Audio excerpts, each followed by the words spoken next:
My daughter is joining the company, so I need you to resign. Today is your last day." Those were the unexpected words I heard from the president on the morning of the 15th. I was completely taken aback, unable to find the words to respond. The 15th was the day we usually paid our suppliers, and while some payments were done through bank transfers for our long-term suppliers, I'd also made direct payments and personally visited some of them as a courtesy. "You look like you can leave right away. I'll give you the day off, just for you, so you should leave quickly," the president added.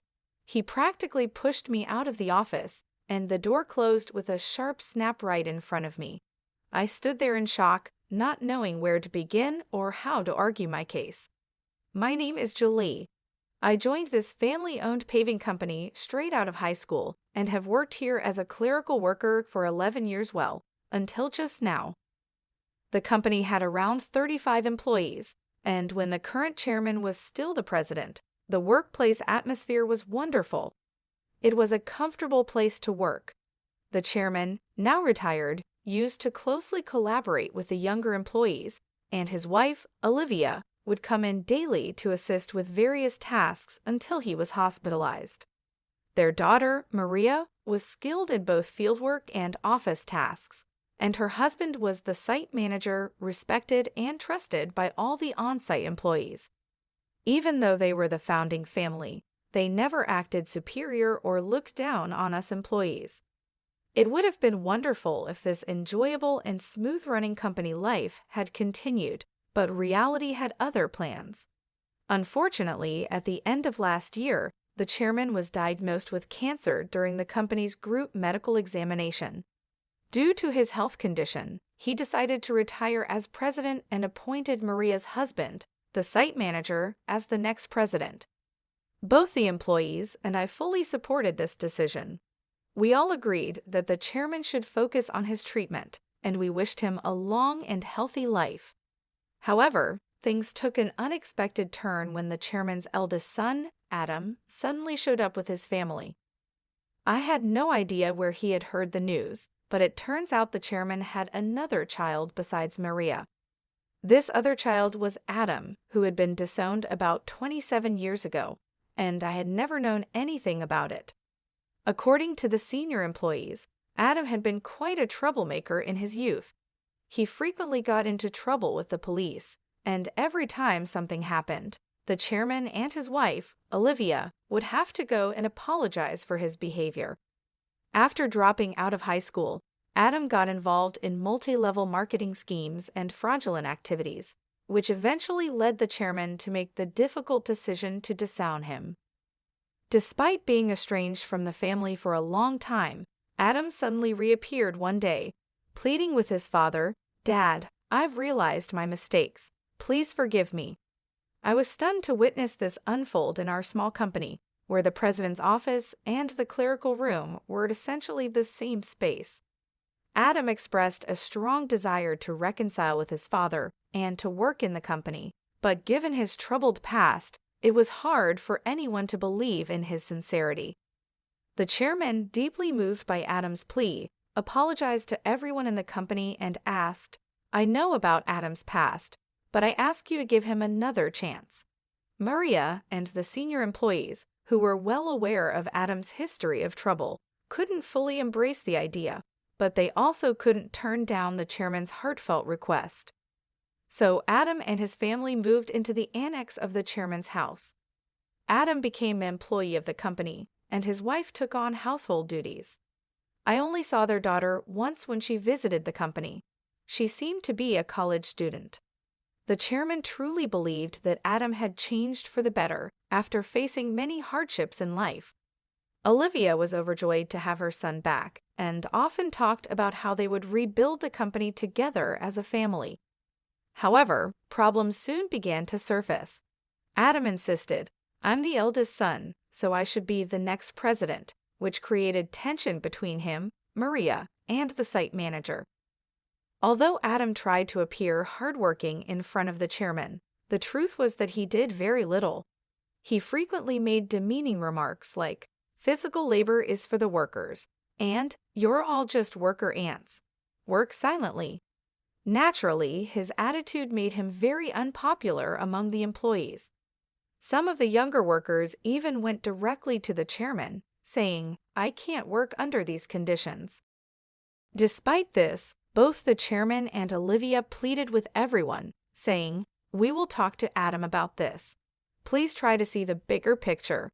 Unfortunately, due to stress or other reasons, the chairman's cancer suddenly worsened, and he was hospitalized 5 months ago. During this time, Adam made a bold declaration. "I am the president," Adam declared, despite many employees advising the chairman and Olivia to stick with their original plan of appointing the site manager as president. However, in the end, they chose Adam, their biological son, over their daughter's husband. This decision stirred up quite a bit of grumbling among the employees, who felt the chairman and Olivia were either blinded by parental love or losing their sharp judgment as they aged. The once harmonious atmosphere of the company became tense and uncomfortable. Tensions were high, and it was clear that the decision had caused a rift. Maria and the site manager, her husband, began working behind the scenes to keep the company running smoothly. This left me handling all the administrative tasks alone, a job that was once shared among Olivia, Maria, and me. Now, I often found myself working overtime, sometimes leaving so late that the date had already changed by the time I got home. Meanwhile, Adam seemed to have no interest in the responsibilities of running the company. He treated administrative duties as if they were effortless, spending his days at hostess bars, betting on horses, or gambling. My relationship with Adam, the new president, took a serious downturn over an issue with expenses. Adam had been using the company's credit card for personal dining and entertainment, and while I had overlooked it to some extent, this time the expense crossed a line. With apprehension, I handed the receipt back to him. "I can't approve this expense," I told him. "What? Why not?" he demanded. "This is for your wife's corrective underwear. It's not related to business, so it can't be expensed," I explained, trying to remain calm. Adam's face flushed with anger. "Don't challenge me. She's the president's wife. It's natural for her to dress well. This is a valid expense," he insisted. "No, that's not how it works. Your wife's underwear can't be considered a business expense," I stammered, struggling to comprehend how the president could justify a $7,000 expense for his wife's corrective underwear. His next suggestion left me even more bewildered. "Then let's turn selling corrective underwear into our new business venture. We'll categorize it as inventory, so it counts as an expense," Adam said, seeming pleased with his idea. I was at a loss for words. "We're a paving company," I managed to say, trying to make him see reason. "So what? We can threaten clients that if they don't buy from us, we'll cancel their contracts. Everyone will buy It's easy money. $31,000 for $7,000 worth of product." Adam chuckled loudly, but I felt horrified. "That's absolutely unacceptable. It will damage our credibility," I snapped at him in anger. From that moment on, I became the target of the president's disdain. Day after day, I endured constant berating from him. The situation became so difficult that I wasn't sure how much longer I could handle it. I thought about quitting many times, but I kept going. My loyalty to the chairman, who had always supported me, and my concern for the team, who would struggle if I left, were strong reasons to stay. The truth was, I couldn't afford to lose my job suddenly either. So I decided to tough it out until the right moment came for me to move on. But then, out of nowhere, I was fired. If I quit abruptly now, it will cause problems for our clients, I thought to myself. Taking a deep breath, I gathered all my courage and confronted the president. "I can't do this. I can't just leave without proper notice and a handover. Even your daughter wouldn't be able to handle the workload right away.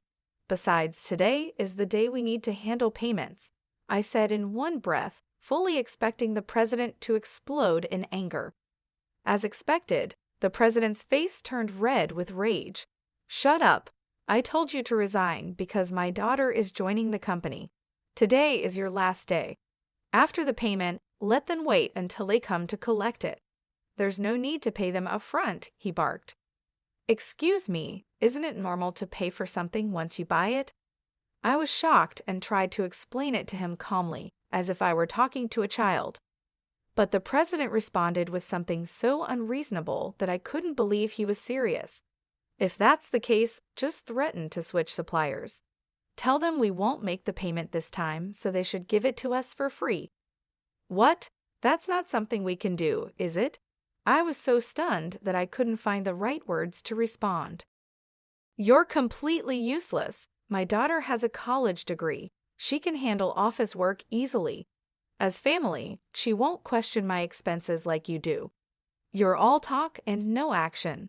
We don't need someone like you in our company. Leave now, the president sneered. It was clear that he intended for his daughter to take over the accounting, so he could justify personal expenses as business expenses. Oh, is that so? Just remember, I won't regret this, I replied. I realized that words were useless at this point, and my patience had worn thin. I quickly gathered my belongings and left the company. Feeling sorry for our clients, I called Maria.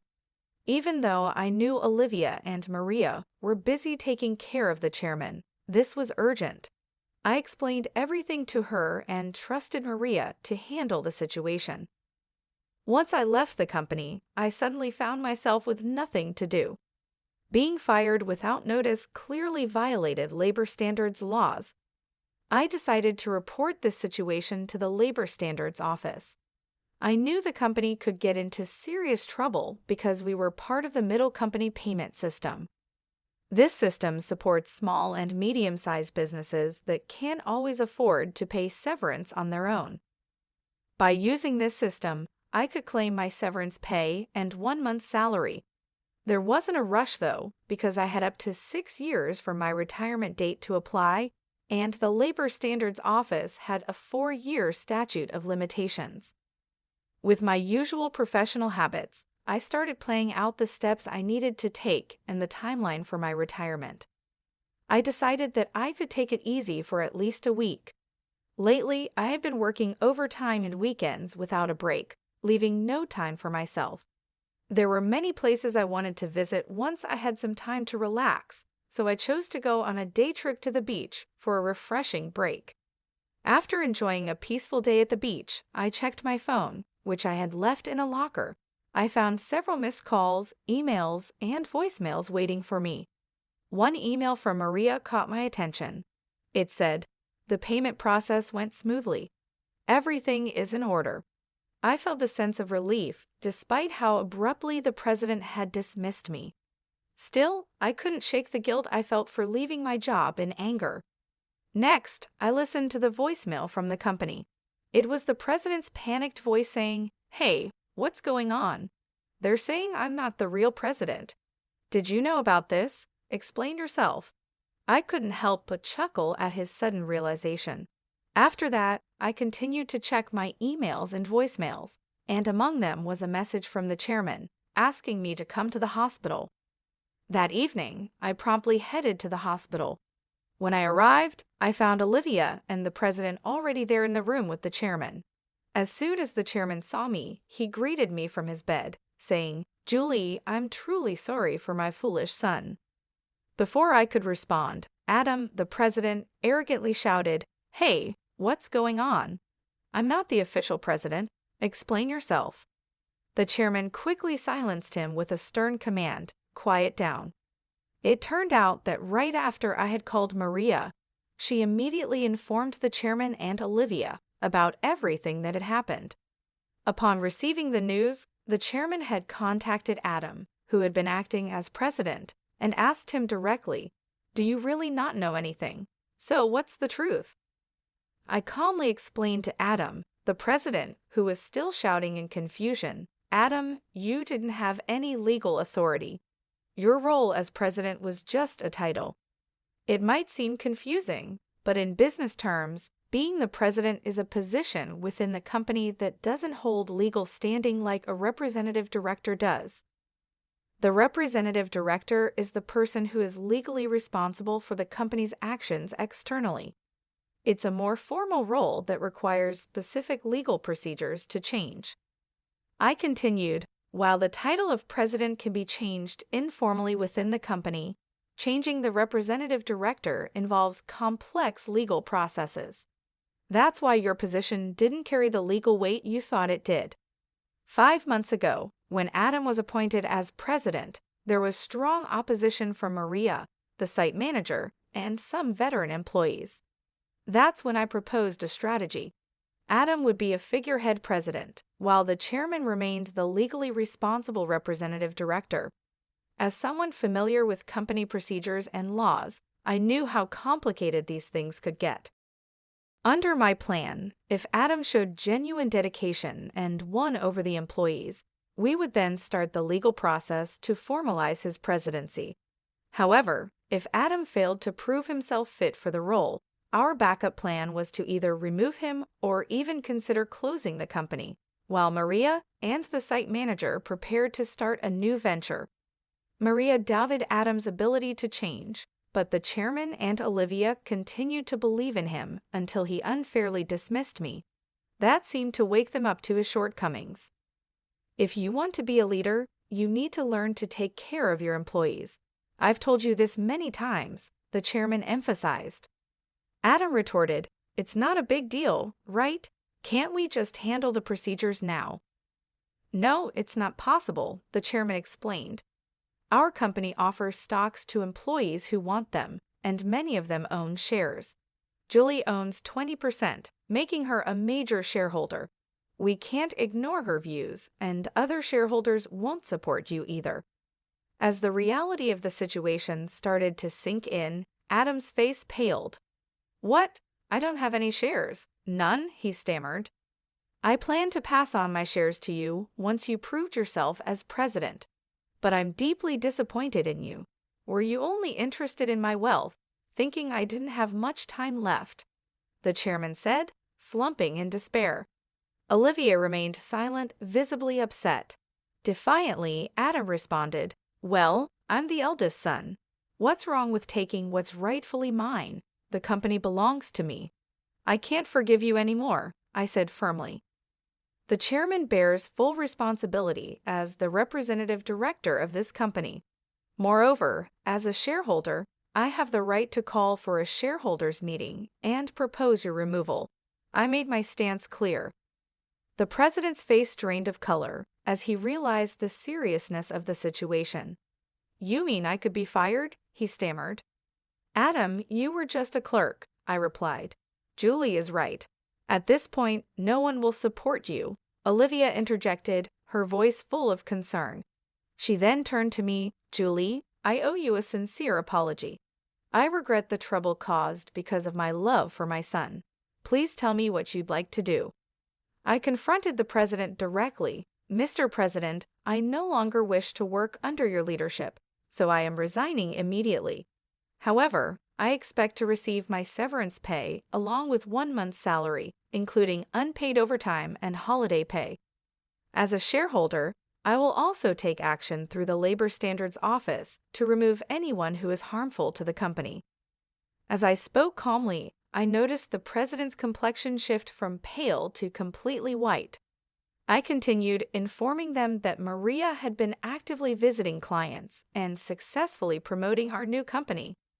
Many clients had already decided to switch from our current company to the new one, and most of our employees were planning to follow suit. "That's impossible. I'll sue you," the president threatened, his voice cracking with desperation. But before he could say anything more, the chairman intervened firmly, cutting him off. "I am the representative director. You have no such authority," the chairman declared firmly. The president collapsed to his knees, and I felt a mix of emotions: regret, disappointment, and a strange sense of closure. "Mr. President, it's unfortunate that things had to end this way. If you had changed your approach when you returned, things might have turned out differently. There were plenty of opportunities for understanding if you had made an effort to learn and adapt," I said, trying to convey the missed chances. Ultimately, it was the president who squandered those opportunities, a classic case of reaping what you sow. In the aftermath, the chairman made the difficult decision to shut down the company, leaving Adam unemployed. The president's wife tried to sell the corrective underwear, but her efforts didn't succeed. They faced legal issues due to their aggressive sales tactics and were eventually arrested for their involvement in a pyramid scheme. When Maria returned to her parents' home, she found boxes of unsold underwear left behind. As for their daughter, she found employment elsewhere, although I'm not sure where exactly. As for me, I'm now happily working at the new company started by Maria and the site manager. I cherish the relationships I've built with others and strive to live authentically each day. Life has moved on, and so have I, with a renewed sense